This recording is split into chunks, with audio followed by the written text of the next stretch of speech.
there was a girl walking down the street.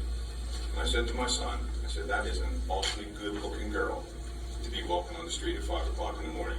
I remembered the things that she had on. She had this leather bomber jacket and like a fluffy collar, and she had high-heeled shoes on. And I looked at her right in the face, just like I'm looking at you right now.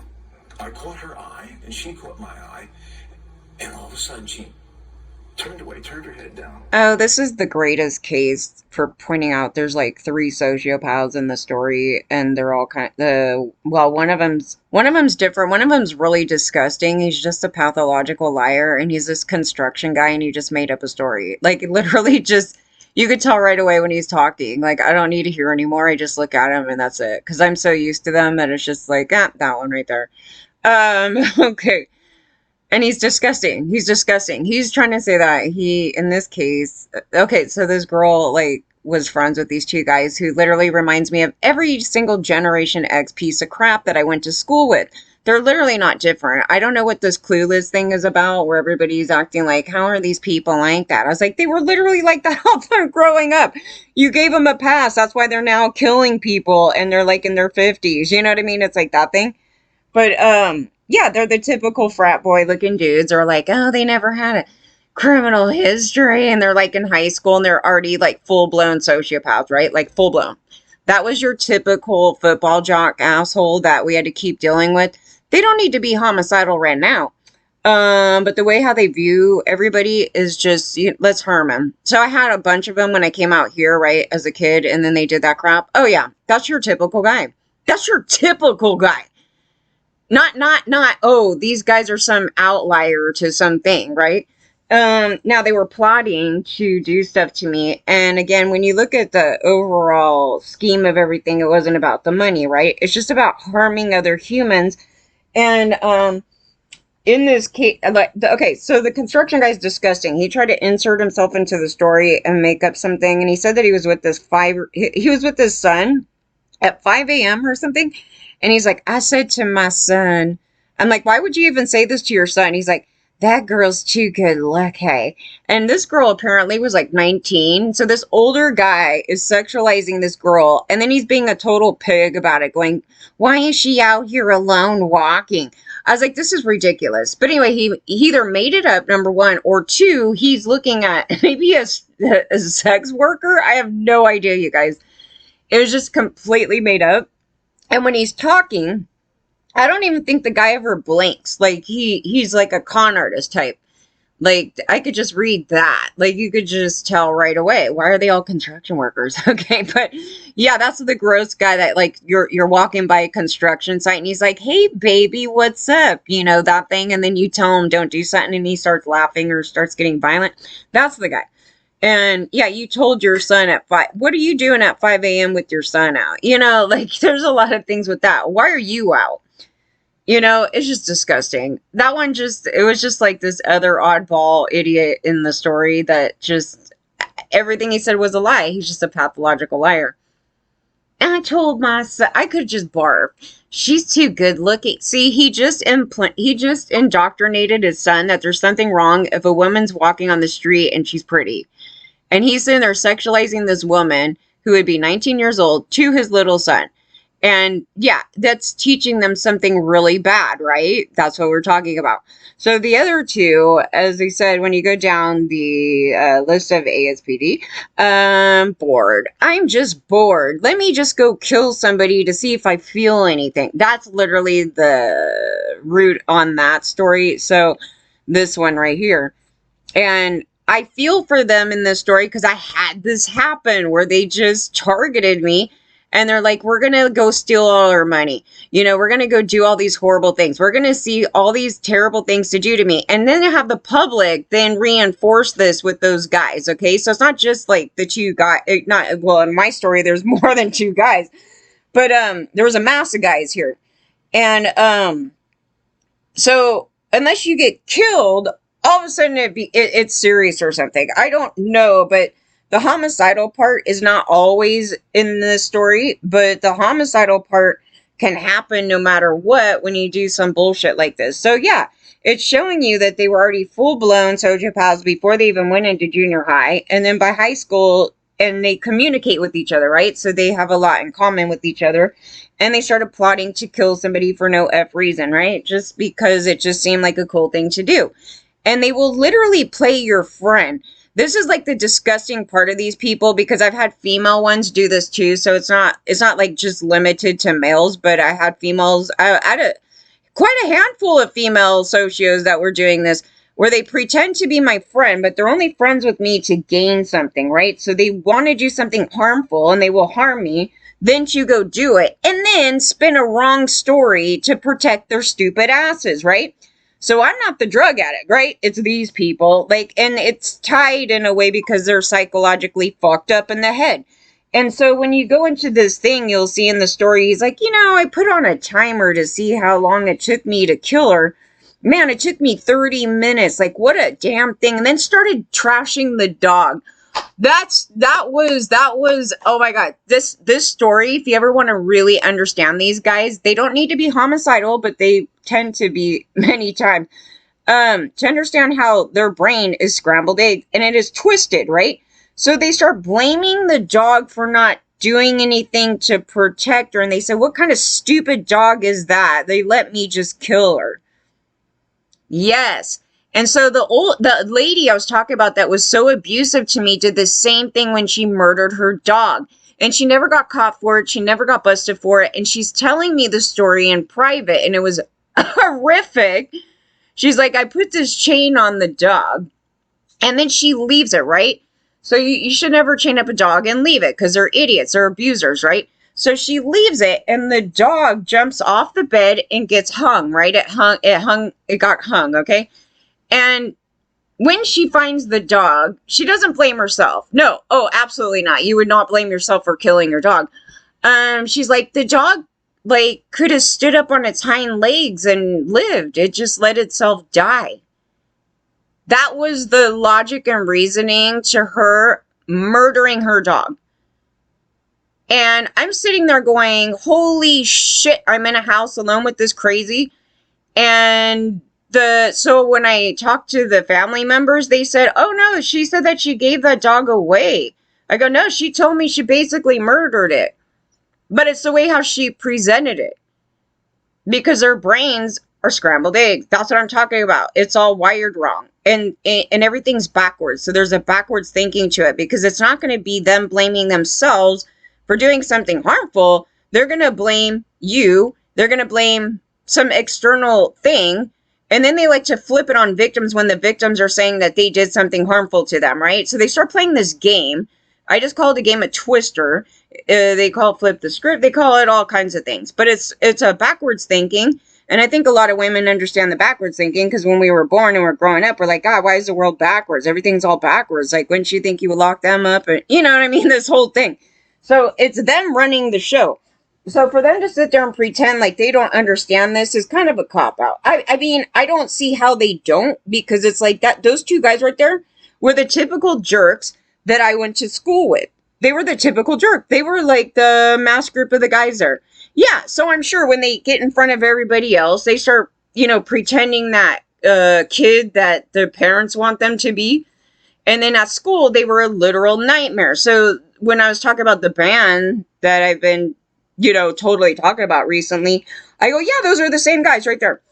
That when they do harmful things to other people, and no, we should not have egged any of that or thought any of that was funny or any, we're talking about that stuff too, the enabling of this. No, but I never did anything like that to people. So what I was looking at, and even like subconsciously throughout this whole period, is that, oh, these are the bullies, but it was very subconscious. It was really weird, because it was like, I'm not like consciously aware that I'm attributing it to that. It just kept reminding me, I kept having this throwback of junior high and high school of these terrible guys. And it's odd that I would like anything like that. I don't know. There was a weird disconnect to it. And then, at a point, like, I don't know, it just, had a moment, an epiphany. I was like an epiphany about it. I was like, Jesus Christ, these are the guys that chase me around and were calling me Satan and saying I look like I murder people. And yet I'm not the one that did any of that, right? And they were, trashing all my stuff, ruined my college. They did all kinds of stuff, you guys. These are the same guys. They don't need to be homicidal, but many times they do violent things, because breaking my car window is a violent act. And nobody got in trouble for doing that. And nobody did anything to cause that. This is just stuff that they look at as fun. I'm bored. We need to do something. We live once, and we're going to do something totally criminal to somebody that we find enjoyment doing. So this is their brain. And like I said, if you really want to touch on a case where you see several of them in it, right here. And that's why I say some of these cases are hard, because there could be multiple socios in the story. And then you're trying to get the story together, and it's almost impossible. Like the Tupac case was ridiculous. I don't touch on the gang ones because they're all almost sociopaths in there, and they're all lying, and then they cover for each other. And for me, it's I would need to know a lot more inside stuff in their operations of how they operate among each other to be able to go, oh, okay, this one over here. So they're a little bit better at touching on that, because they know that they're all paths, and they just lie and lie and lie and just cover up. You know what I mean? It's just one of those things where it's like, well, we know where the socios are, but which one did it? It's kind of like that, versus a story like this where there's like a group of friends, right? And then there's this group that is not a bunch of psychotics, and then there's a couple of them. So it's not even one. It's like there's a couple of them together here. And then there's a third party, a third wheel, who's like, oh, I'm not even taking this serious that these guys are even talking or entertaining that they're going to go kill somebody for whatever reason. They didn't take it seriously. I'm like, there's men right there where they don't take shit seriously when things are serious. Nobody should be even saying that as an entertaining thing. I cannot one time imagine my friend saying some crap like that, where you would just sit there and pass it off. It's just, oh, bullshit talk. None of it is, as you see. None of these talks or people writing songs about raping people or any of these things are just talk. They're actual things that these people feel and have done. And it's somewhat in a bragging way to be doing that and calling it art. So, and that led into the early stuff. But without going into all that, there's a whole string of events here. And the Mathew Perry story was of interest because, yeah, they were talking about him in the early 2000s. I don't remember, because I was so annoyed that my friend kept bringing him up. I was like, why do you keep bringing up Mathew Perry, man? Like, who gives a shit about him? He's not even a musician. Like, he's a fucking, this thing called Friends. It's like, why do we care about that dude? But no, he was doing stuff. And because I had a lack of ifs about him, I don't recall what it was she was telling me about him, but it wasn't good. She was like more or less making fun of him because his actions were so bad. And I don't know if it was a thing where he was trying to put the moves on her, or maybe other people, or who knows, okay? Like, I don't even want to try to remember, because I don't even recall, like, the tail off to what it was that she was trying to tell me about him. But I guess she ran into him a lot because they were over at the Viper Room a lot.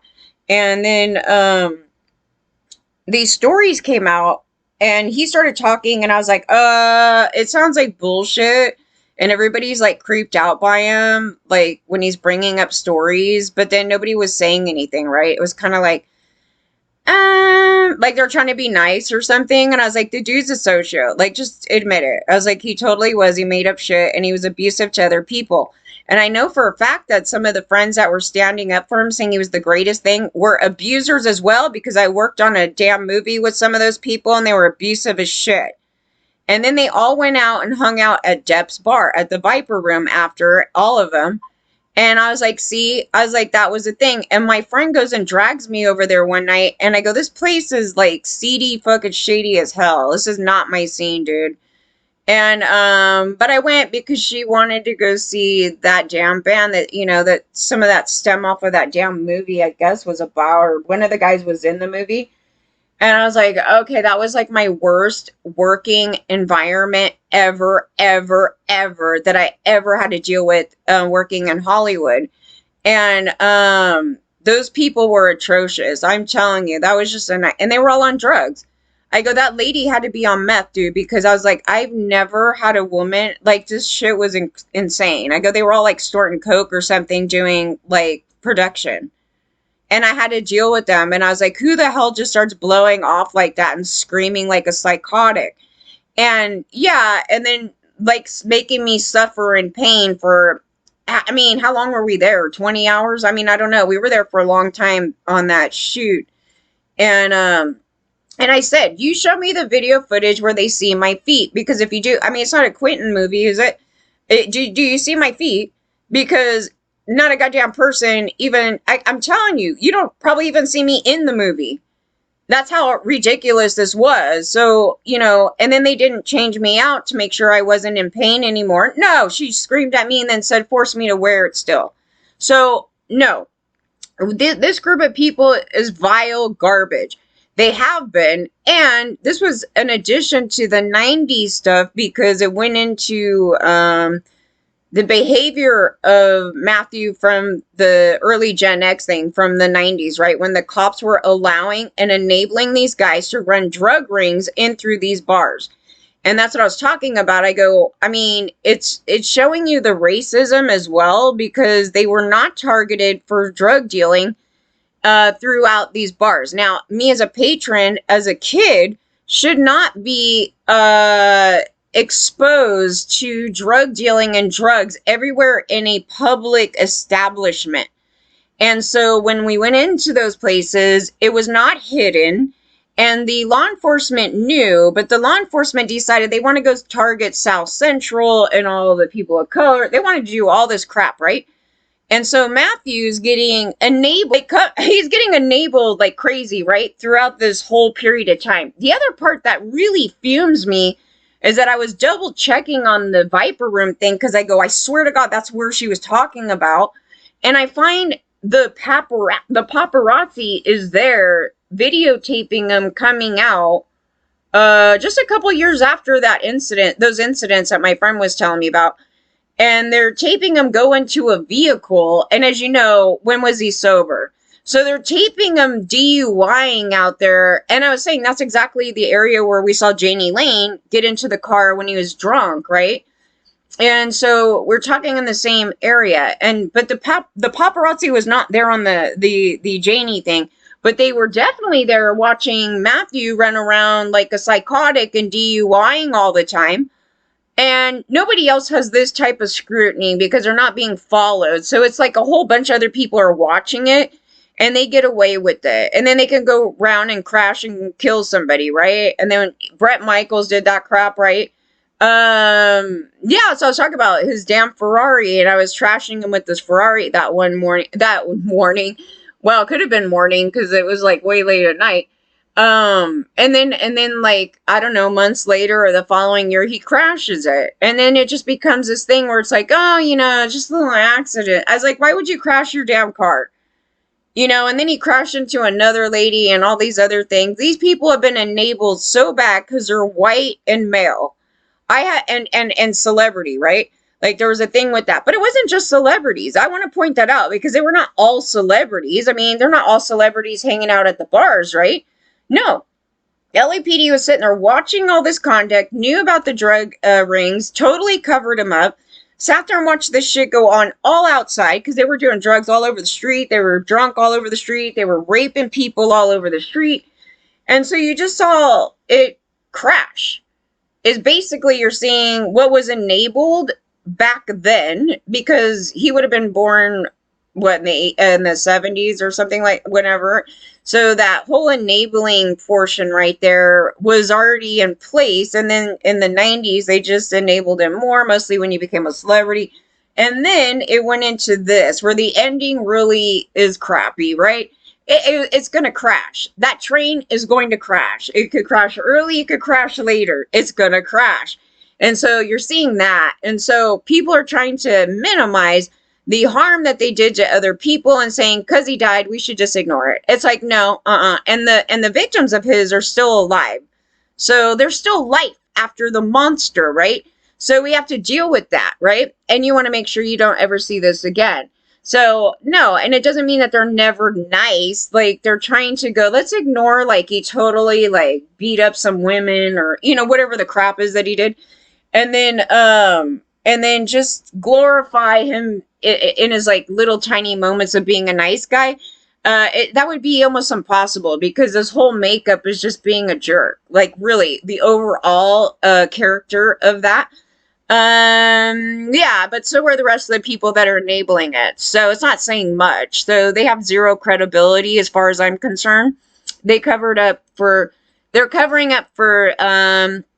the debt portion where there's a long history of them being violent and throwing stuff and being a typical socio there. And so they're all friends. So they all hung out and they all drunk at the bar.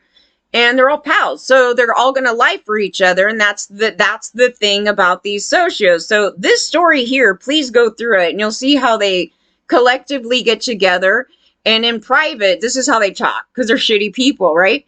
And then in public, all of a sudden, they're like, because they're already calculated, they're like, we're going to protect our friend, and so they go in public, and they fake present, and they try to act like they're these great people or somewhere even near to the people that they wrote into scripts. That is not anywhere near these humans. That's fake. That is Hollywood. That is entertainment. Those are not the real people. The real people are monsters. They're monsters from hell, and they're hella bullies. And a lot of them are drug addicts. And they try to get kids on it. That's what I was saying. I go, this is insane that this has been going on this long anyway. But, and then they're covering up rapes. And then they come out and try to present. This is the thing that pisses me off about them the most. Is then they come out and present, oh, I'm a victim. And that's why I allowed it and targeted you and was a bully. I was like, oh my God. I was like, even if I thought you were a liar, which there are some people I think are a liar, I'm not out bullying them and trying to tear down their house or, stalking them down and doing this horrible crap, but this is them and they're horrible people. Would you want to really be friends with these people? You should not. But nobody should be acting shocked about it. There's a tank of them. They're all over the place. To very extreme to kind of a mid-range where you really don't want to be around them. Doing plots of financial harm and whatever. They're everywhere. They should be mostly easy to read. I mean, I'll play the thing again with the guy. The minute he starts talking, I'm like, oh, con artist. I mean, the minute. It's like, I don't need any further thing. And then he just starts lying and he never blinks and he starts sexualizing some 19-year-old girl that he never saw. I mean, it could be somebody else. It could have been a human trafficking victim that he saw. But why is he telling his son that? You know what I mean? The thing about it, he's disgusting. And there was a girl walking down the street. And I said to my son, that is an awfully good-looking girl to be walking on the street at 5 o'clock in the morning.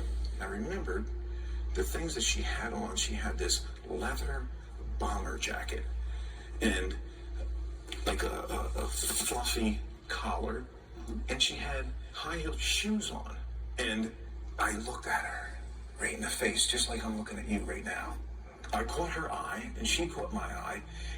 And all of a sudden, she turned away, turned her head down. And so, like, I'm listening to him. I'm like, that guy. I go, if you want to sit there and look at that guy, I was like, maybe that guy's the one that did the whole plot. He's like, okay, you two kids go kill her and then come back and give me the money. Like, that's how actually the type of guy that guy is that was talking. That inserted himself in the story. And it's so funny because he's bald-faced lying. He's like, the car was still there at this time, and yet they have a video footage from the cop cam that shows them removing the car at a certain time. He's like, they're a bunch of liars. He said that they're a bunch of liars. It was there after they left. And I was like, wow, this guy is something else. Yeah, they pathologically lied. That they will literally make up that they did a crime. They will. And so there's these cases that I was talking about. I go, the guy on the last case that I was like, you guys need to read the case because it was too long to go through. Yes, they exist. They want to make themselves seem worse than they actually are, but then they're already they're already bad people, right? But they'll come in and be like, I literally killed like 20 people, and then like they may have killed like one, right? Like they'll do this thing. And that was that guy. He's the one that'll just insert himself into a story and then say he did it and totally screw up a case. You know? I mean, that's what they do. They love looking like the worst monster in the room. That's what these guys are trying to obtain. They're trying to become the worst monsters in the room. And then that's the definition of a man, right? To be the worst monster in the room. Yeah, there you go. I'm strong. I'm this, this crap right there. So I was like, yeah, that's the thing that they're overlooking. So me hearing the guys talk, I'm like, typical guy that I've met, millions of them, blah, blah, blah. And the parents on here are just like, this is insane. Doing this thing. And I'm just like, that was like my whole school. I know these two assholes in the story. Yeah. Like there was something way back in the day here where they just, the parents were totally guilty of this stuff. And I don't recall them even pulling up the parents in the story, but the parents are totally guilty in the story of those guys coming out like that. And then they don't bring them up. And then, but also they kind of fake present, like at home, like it just depends. It depends. Like I can't overall give a blanket statement on it because it could be a dynamic where the parents are just as shitty or worse, and they're picking it up from them, and or the parents are these like psychotic religious fundamentalists that are overly like, what do you call it? They're kind of militant, where then the kids play pretend to go along with it, but it's so abusive. And then in the background, they're like, doing all these criminal acts and stuff.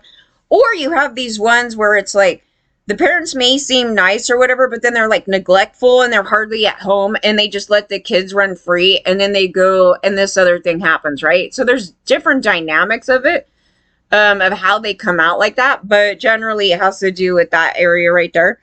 And then, or massive child abuse, like beating them up, verbal abuse, just a ton of things of that. So that is the actual causation of these fools. And then, and there's a tank of them. I'm like, there's a tank of them. And then they all have their own personality.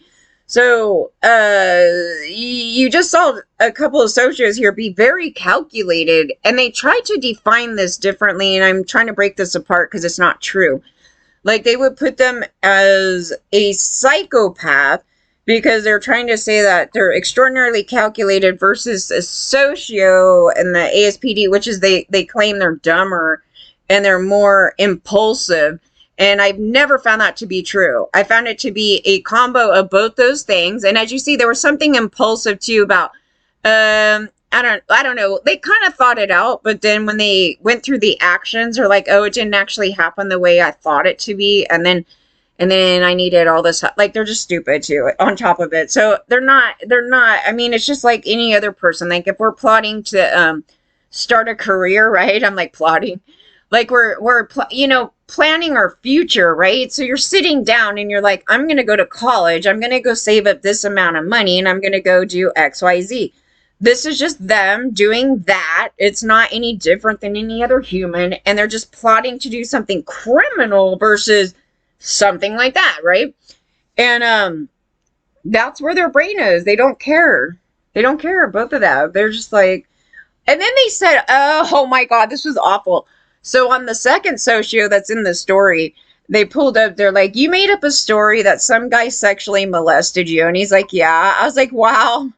I go, men lie, but they've never pointed this out. And I go, you have to be careful of them because these guys are socios and they don't like being outed as the rapist. And that guy would actually be the rapist, the guy that made up the story that somebody touched him.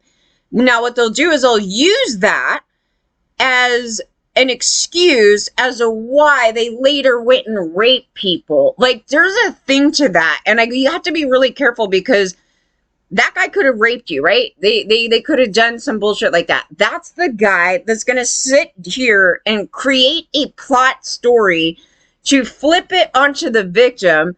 And then, and then also say, oh, I'm a victim, you guys need to like feel sorry for me, and or make up that their victim is the perpetrator. You have to watch out for those guys.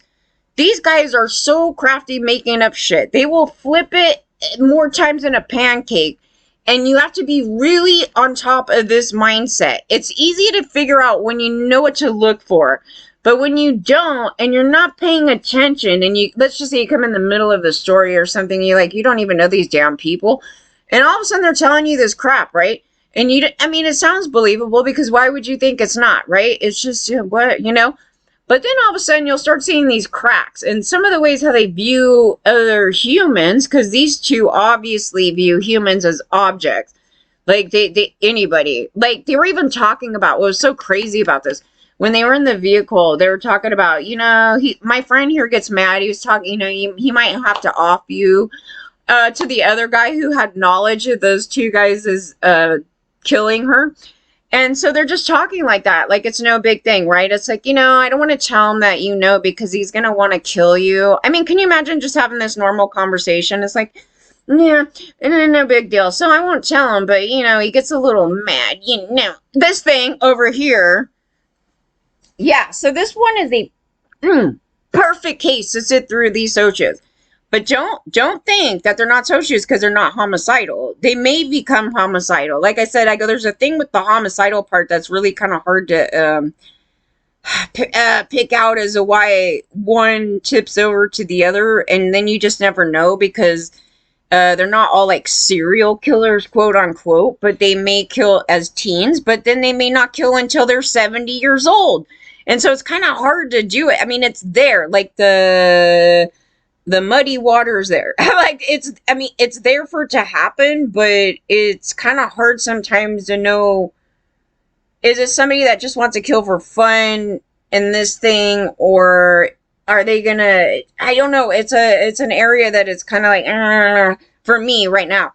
But, yeah, but they're not all homicidal. But then they may be homicidal later. So even though they don't have a history of killing a bunch of people, they still do things that can cause other people to die, such as they commit a physical crime on somebody, and then somebody can get depressed and then commit suicide, right? So then that's sort of another way that they kill people. There's a string of events that they do that I would consider to be part of them murdering people that they do not really look at properly this moment. Yeah, so they cause a series of mental health issues in others, and for them, as you see, it doesn't affect them. Like, him killing somebody, it doesn't affect them, you guys. They don't have it developed. And you have to go back to the childhood portion to figure out what happened right there, which they don't do on these stories. They love just starting off when they were being a piece of shit, and it's like, well, that's kind of the too late portion, and it doesn't give you the further background thing, and it does leave it like a mystery, like, how did they do that? How did they become this like monster, right? But they're missing the earlier thing that actually answers a lot of that, and it'll make sense when people are honest and it's broken down, right? When it's broken down to what was actually happening. I see they actually broke down the Jeffrey Dahmer case, because originally when it came out, I think it was in the 90s, when they interviewed the parents, it was so ridiculous. They're like, we didn't see anything wrong with it. But when you go look at Wikipedia, they actually had a thing down on the parents. And I go, yes, that was extraordinarily important, because I go, those parents were lying. Like, they were asking them these questions, and they try to present themselves as these like innocent people, and everything was normal. I don't know. It was really weird. But when you start to get the real breakdown of the family dynamic, then it starts to make sense why that's happening. And so, because if we know that, then you need to tackle that early portion so we don't deal with them as adults being a piece of crap, right? So at that point, it's too late. They don't have a cure for it right now. So there's none of this, I was temporarily a sociopath. You know who said that? It was ridiculous. Oh my God. I was reading another story on the female celebrity robber. I guess she started a robbery ring, did Paris Hilton's house, everybody's house, right? When they were interviewing her, it was the most ridiculous thing I read. She's like, yeah, I guess I used to be, quote unquote, used to be a sociopath. I was like, no, you still are. And she's bullshitting her way still today. Now, mind you, she might not go out and do all these robberies, but it doesn't change the fact that she has that PD. It's just there. I wish they had a cure for it. I was like, I really do. It doesn't mean she won't do anything else. She's going to keep manipulating. And she admits it. Like, it's a strange thing. Her desire when she was growing up was to be the worst monster ever. That was her desire. She wanted to be the baddest human being ever. And so they need to go back into the earlier portions as to why they're a piece of shit. So they're a piece of shit because of the earlier portions. And then they spread their disease around the rest of the globe. And so this is a very important topic for everybody. I get women here too all the time that are bullies from hell, and I don't put up with it, and I will go to your channel and chew you out. So don't come here and start that shit with me. Yeah, just at random. Like, I'm not even, who's talking about this woman? Like, nobody knows this woman. She's like some older soccer mom. It's always these older ones than me that want to, they just feel, I don't know, they're bored with their life. Why don't you go hang out with your husband? Don't be picking on me. So yeah, we have things like that. So that's not normal. That's not normal at all. And we should stop treating it like it's normal. It's not normal human behavior. I'm just going to go and pick on somebody just at random. I don't know why. The story actually was, I would assume, and they're probably related to the people in the story. That could be, because I get the murderer's family all the time on this other thing. The story was about me saying they needed to arrest the parents in this one case because the mom, I think it was the one where the mom bought the kid a gun and he killed people. Well, he did something. I don't know. It was one of those cases.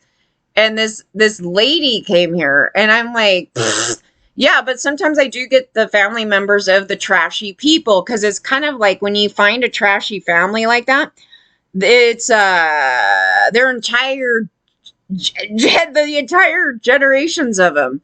Like, it's not just like, oh, just the one parent. Like, many times I've found that it's like the grandparents, their family members, the offspring, and they're all effed in the head, right? And so you'll get this mass pack of like terrible humans. On the Chase case, yeah, I don't even know. Like, I think cousins, I don't know. There were some weird people on that one. And they come here and they're like, I did it. Like, I'm the one that threw him in prison. I kind of like that though. They think, like, they treat me like I threw him in prison and he's in there forever because of me. No, but they're like trying to preach to me how innocent he is, and he's so not. And like, they're trying to overlook the fact that he's a massive felon and he's been a felon his whole life. And somehow, I don't know. It's just the craziest thing. But their whole entire family's a hot mess. So you get that. Yeah. It's crazy. It's dangerous sometimes talking about stories that you're not even involved in, because their family and people that they're related to are psychotic. Like, some of these people, like I said, like even on the music people, I don't know who they are, but it's like, if you're going to write a book and say I totally mass raped everybody, we're going to pull it out. And you cannot sit there and say, because I'm a drug addict, that's why I did it. I mean, what idiot? I mean, this is ridiculous. So there's been a lot of that. And I go, once they wrote it, why didn't the cops come and arrest them? I mean, it's like if I wrote a story and said, I murdered like, all these people and then name them, right? And then they find out I did. They're just going to sit back and go, well, whatever. This is what they're doing, right? And the pastor one is still the most insane to me, because the pastor wrote a book, which is on Amazon, where he literally broke down that he had a madam and he went and got some women and then started stalking this girl and then harmed her. And then she ends up dying. And then he's the same guy that I called the cops on. And then he was like breaking into another woman's home and preying on, this whole thing, right? So there's rape and abuse of power and everything else. And then the government here lets him fly to China like every freaking month or something, because he claims he went there 200 times. And he's sitting there taping with a naked Asian girl and throws it on YouTube. And this is the shit that they're fine with. I'm like, I cannot, this right here. And scams money, right? He was scamming money. So he's scamming money, he gets money, and then he goes and he takes off to another country. He scams money, goes and takes off to Hawaii. He took money from an older lady, took advantage of her, then goes on a vacation. It's like, I can't, this crap right here, he took all her savings. And the government's like promoting this. I'm like, no way. And he's open about it. He'll say it. And then he's always trying to be a millionaire. And he never will be. But he does like scam. He probably has scammed more than that. But he spends it as quickly as he gets it because he wants to, he's a socio. So he just spends it. Like, I'm going to go on a vacation, and he blows it, right? Then he gambles it. And then he comes back, and then he goes and he does his crimes again. He'll do it here. And then now he started a fake college in his house. Like, what the hell? He's like, I'm going to charge 10, 20 grand. And people give it to him. He gets people that are very low educated people, okay? That's gross. So he takes advantage of them, and they buy into anything. You can tell them that God told them, blah, blah. And then they're there, right? And they're like, here's all our money. And then it's just insane. But the government allows this, and they should not be allowing it, and he should be in prison. And he claims that he was on Riker Island. Like, it's just like, okay, then he's a massive criminal. And so why are you allowing him to travel all over the place and do this crap? You know, and just, and his target is mostly women. That's basically, but he gets these guys, so they go do their, like, dirty work. And yeah, and he preyed on the youngest of the young. He's like going for 18, 19, and he still is. He's like freaking 70, 80 years old now. I can't believe he's alive, though. I was like, that guy is still alive doing his scams and not in prison. How?